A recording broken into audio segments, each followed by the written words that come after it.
Fuck it, I'll leave it on. For anything passing. Catch it right there.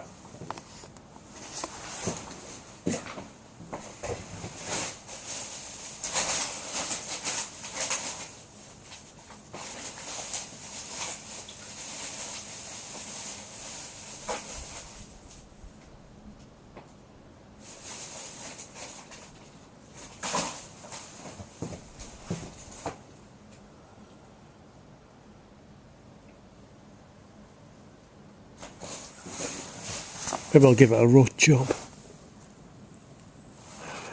I hardly ever get jobs.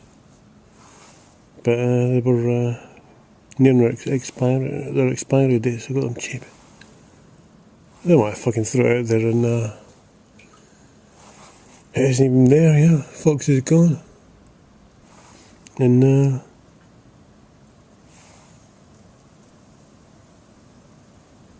all the rest is just bones, fat.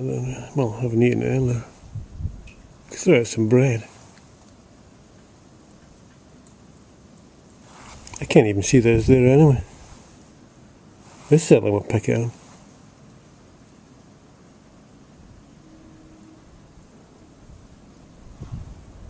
I assume it's there. I thought it's a bloody bread, which is better than that.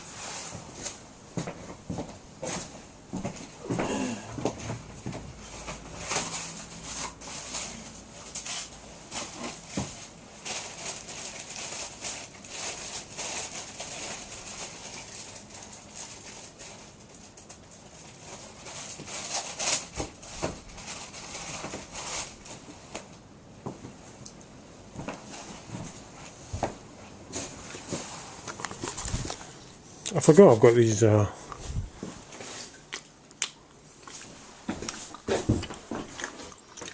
ginger man biscuits. I've just bitten its head off. I got them free. Somebody gave them free. Somebody gave me them. See if I can skiff it right over there.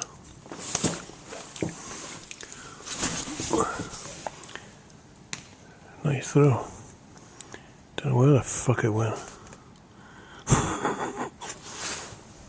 It's certainly over the fence. Hopefully I'll scout around and find it. Yeah, just to get back to the subject before I turn in. It's after 2 AM. Nothing unusual for me. Quite early for me, actually.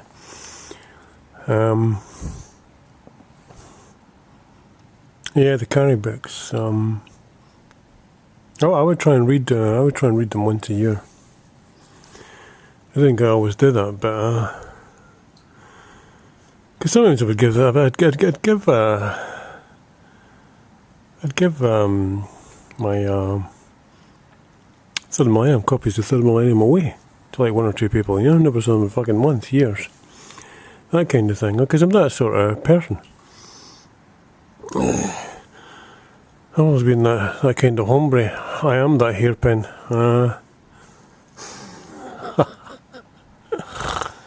Just nicking us all line from the ninth configuration. William Peter Blatt is the 9th configuration. Stacey Keach and Scott Wilson was good at it as well. And the bloke who played the priest, Damien Carris, what was it called, in The Exorcist, he was in it as well. I've forgotten his name. Unless that is his name. I'm totally mixed up. That's something else, isn't it? I'm losing track here. Losing the thread. Losing my mind. Yeah, I'd read them once a year. And yeah, and they did inspire me, yeah. From year to year, they helped keep me going. E.T. 101 was good as well. That's brilliant as well. That touches on the same themes. Sounds mental, you know, E.T. 101, but yeah, a really brilliant book. Really amusing, really funny book. Brilliant, amazingly funny. As funny as it's brilliant, as brilliant as it's funny.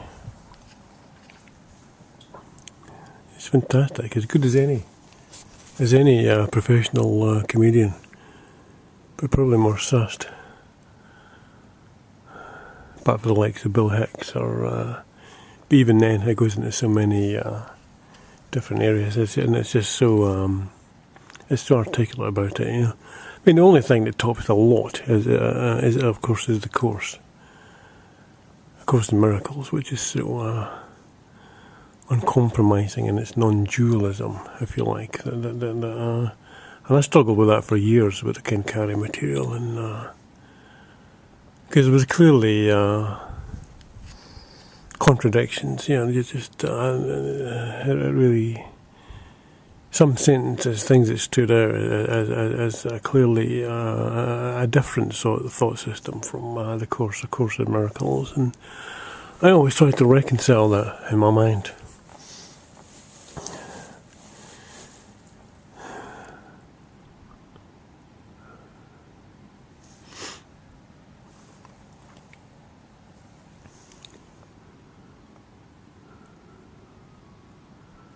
I'll come back to it. I was going to try to think about elaborating, but it's too involved. There's no point in getting into complex ideas. I'm quite sleepy and not feeling particularly articulate.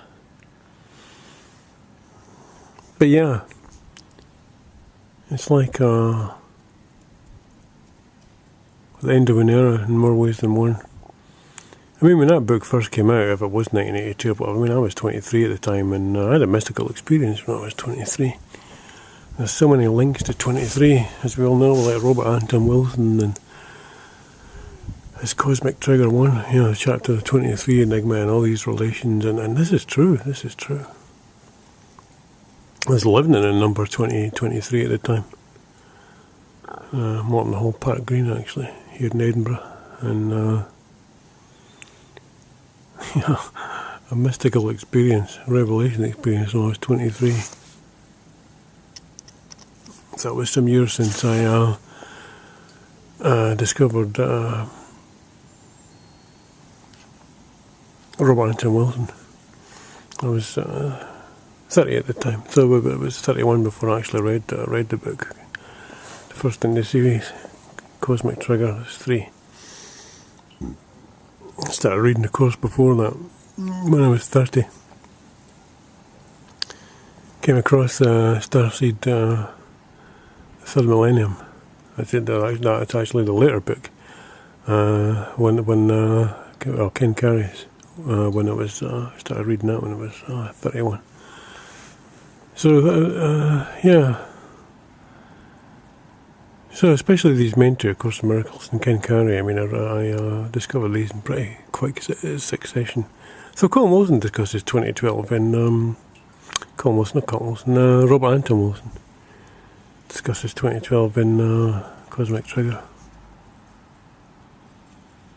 There's nothing about it in the Course.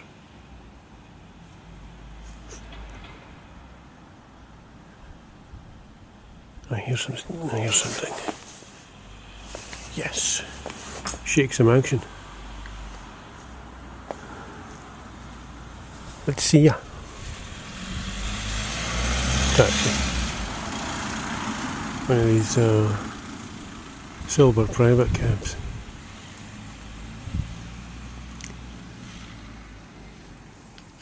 Unpleasant associations now.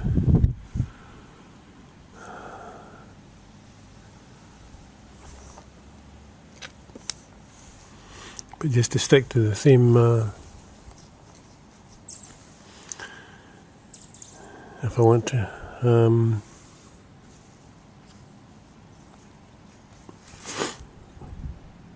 yeah, there's no 2012 stuff in the Course in Miracles.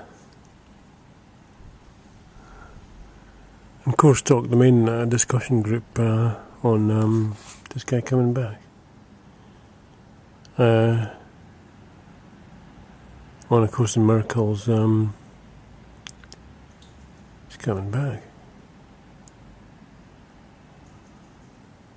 Yeah, I just thought I saw a slight fluctuation in the light. or sound. Here we go.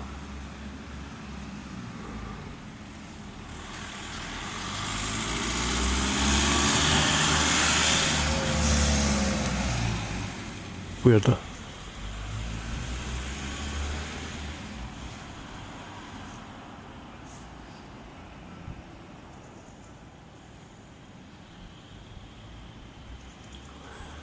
I got this picture of me closing the window and shutting up shop.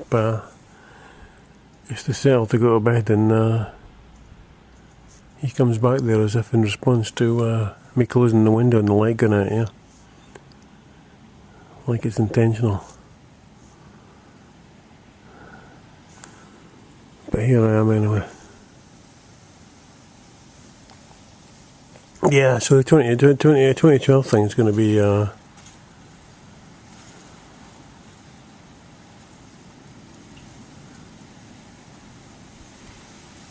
the great disappointment and then some. Was that William Miller back in so-and-so? I can't remember the dates. Yeah, that had this big prophecy, that there's going to be the rapture, the second coming, or not the same thing. The rapture seems to be an invention of the 19th century. Yeah, and they set a date, but it is based on calculation from the Bible. I just a loony notion, just pointless. What's the word? It's doomed to failure, and of course it never. You got all these followers to assemble on this hill, and they're waiting for the rapture. And of course nothing happened. They had to reset the date, and of course nothing happened again, and so there's all these rationalizations and whatever, the usual story, So it's just a pity the rationalists are going to turn out to be right, correct in the interim, that nothing's going to happen, They're completely wrong if to dismiss the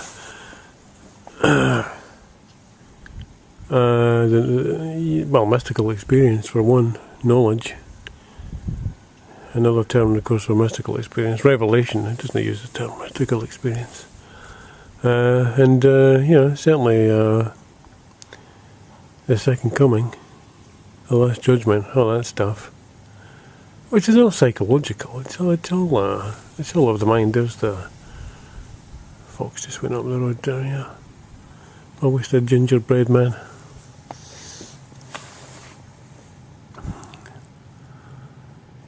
Because anybody who's experienced it, and anybody that's mystically inclined or to see themselves a mystic or just have a certain insight or experience, as I say, knows it isn't horseshit, bullshit. I was going to say. It's important to know the difference.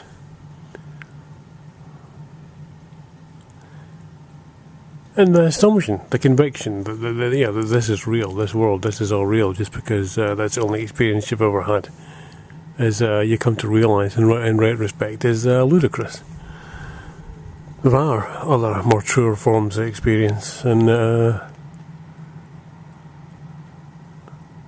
which will lead to reality.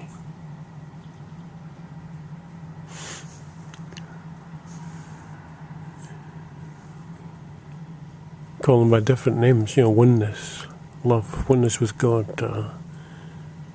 but they're all the same thing. And this apparent reality is just this. It's just subjective. It's just perception, the realm of perception, and perception isn't knowledge.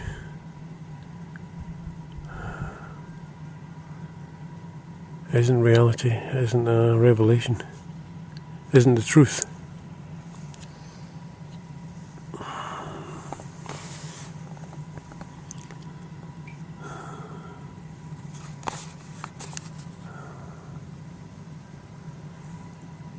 forgot what I was going to say. I'm too sleepy. Getting there.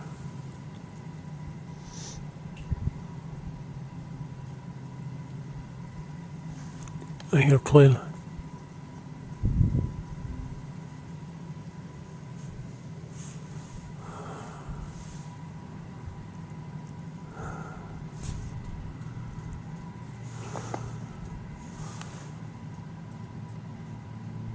Much better this time, flying. Here.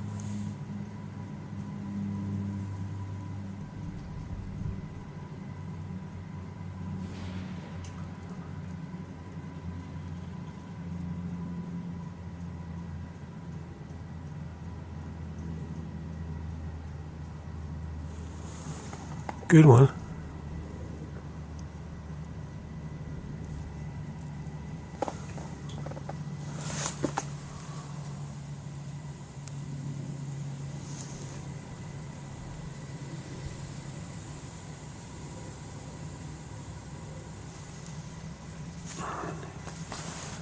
That'd be good, eh?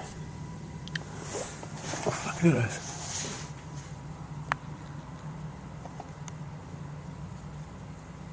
I can't see it on this. It isn't showing up. I can see it, but it isn't showing up on the screen. It's behind the clouds now. It was flashing. Flashing again.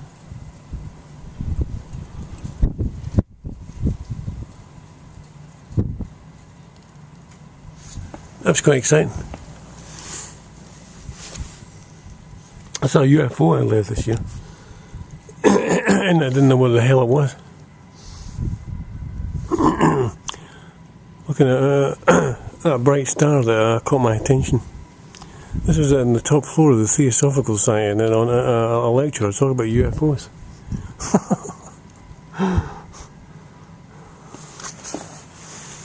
I went up the stairs at the loo at the end of it, and looking for that plane. I can see it flashing further on behind the clouds, and yeah, it was a nice night. And I think I've actually described this before.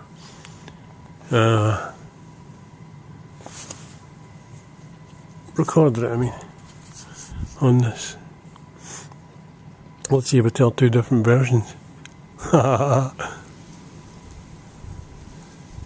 Yeah, so a bright star caught my attention. I thought, oh, very poetic. It was a clear night, and you got a great view over the back, right over, I don't know, but anyway, just way over, heading towards this area, Broughton.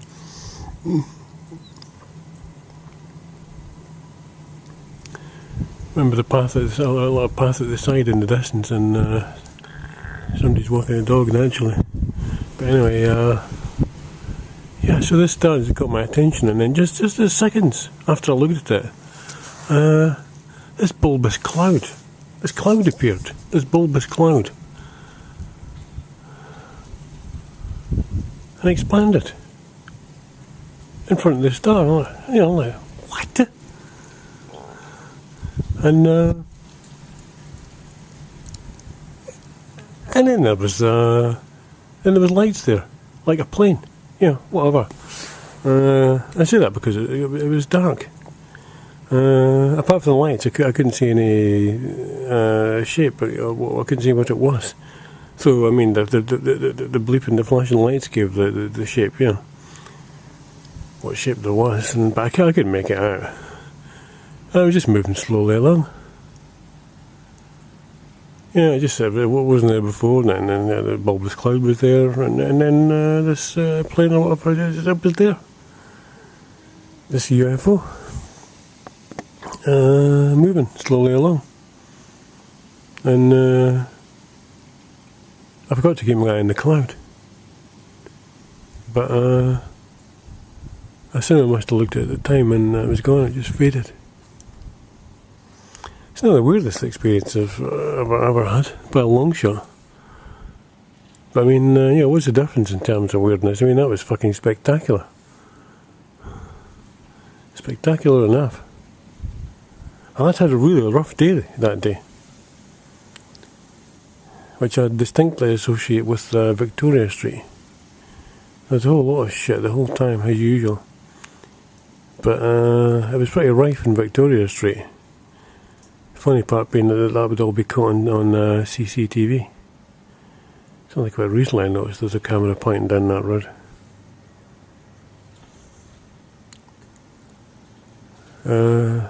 But there's been quite a lot of crap in Victoria Street. So anyway, I was feeling harassed, very harassed that day. I'm harassed every day, but it's a matter of perspective. And I certainly never had this, which is a joy to behold. Bit of a godsend. Meant to get my hands on one fucking months ago. There's always a possibility, even probability I'll have it taken off me. You know, some pretext, some complaint, some this, some that, some horse shit. Somebody will take offence, take umbrage, point at the wrong person, well, the wrong, the wrong place, the wrong building, the wrong street, the wrong thing, the wrong person, whatever. Just an excuse to get it.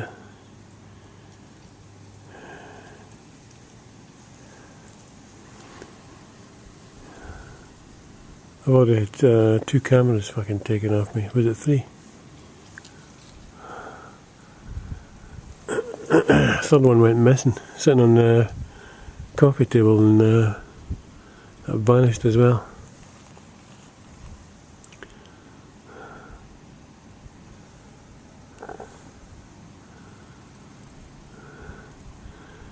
So now I'm just fucking filming everything. The idea of this is going to sort of scare me into submission, you know. Now I just fucking point everywhere.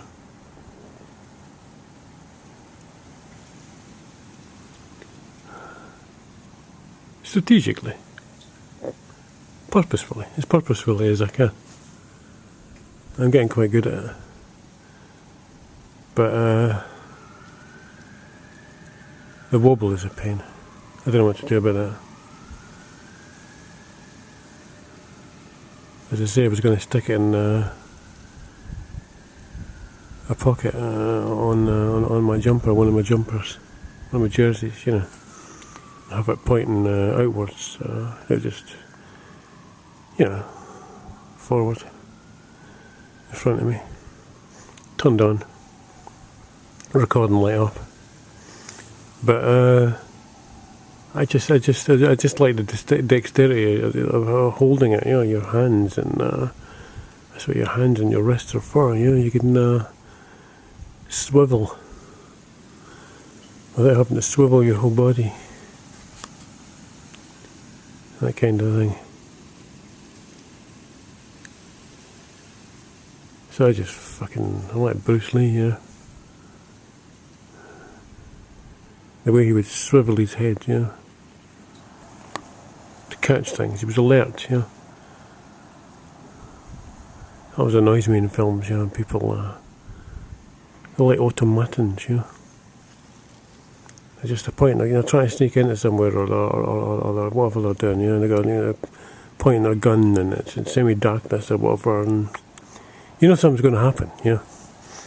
Somebody's going to come up behind them and fucking thump them or put a gun to their head or, you know, whatever it might be, and you're like, turn your fucking head, turn your head, look around.